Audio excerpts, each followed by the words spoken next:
Raucous response from Republicans this week when President Biden delivered his State of the Union address. The president put forth many proposals, including federal codification of abortion and an assault weapons ban. Republicans jeered at the president during the speech and shouted, "Liar." Well, here to provide some insights on the Biden administration's political and cultural agenda is Robert Spencer, director of Jihad Watch.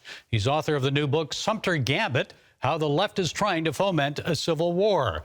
Robert, it's always good to talk with you. So most Americans know you as a terrorism expert, but in this case, with your new book, you focus on political and cultural terrorism. So tell us what you thought of the president's speech last night, the raucous reaction from some Republicans. What's really going on here?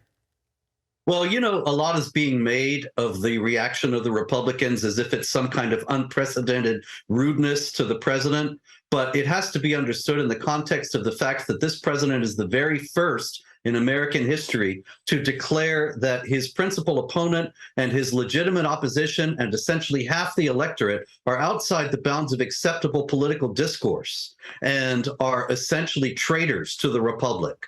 And he extended that in the State of the Union address, repeating his nonsense about the January 6th so-called insurrection, the threat to our democracy that it supposedly constituted, and pushing for his radical far-left agenda that would encroach further upon the freedoms of Americans.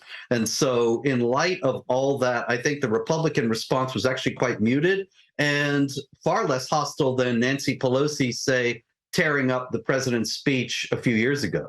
Yeah, he wants unity. He's talking about unity and working together. But I remember that speech last September, very divisive. American colleges, universities, corporations are now spending millions of dollars on equity programs. Equity directors and executives are now commonplace in American society. So is this really class warfare, Robert? What is this push for equity and not equality, I might add? What is it all about? It's very much class warfare, Gary. It's all about trying to sow division between various groups in American society and ultimately making everyone a dependent of the all-powerful federal government. And the colleges and universities with their diversity, equity, and inclusion programs are working hand in hand with the government, which is quintessentially fascist, so that you have in a fascist state, you have the government working with private entities in order to enforce an ideological lockstep, and that's exactly what we're seeing here.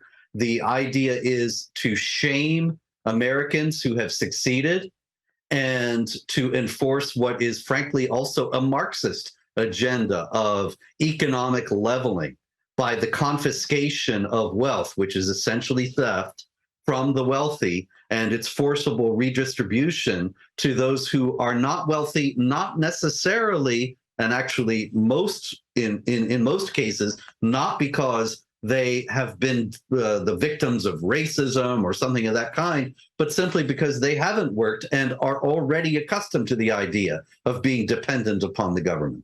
And of course, we're seeing the media play into that as well. And I know in your book you contend that the left has gradually implemented a strategy over the years to transform the nation. This isn't a recent development here, is it? Tell us more, and why now? This all began really in the 1960s. You can actually even trace it to far before that.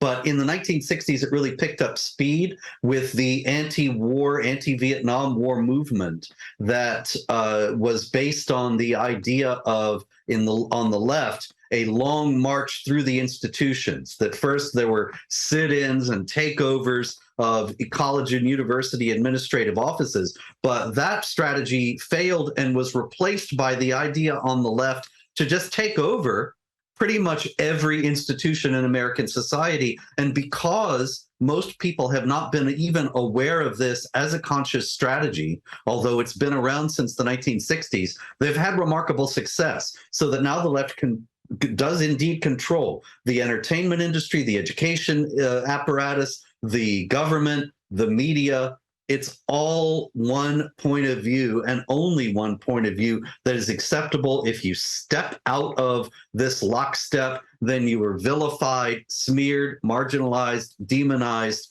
and so on.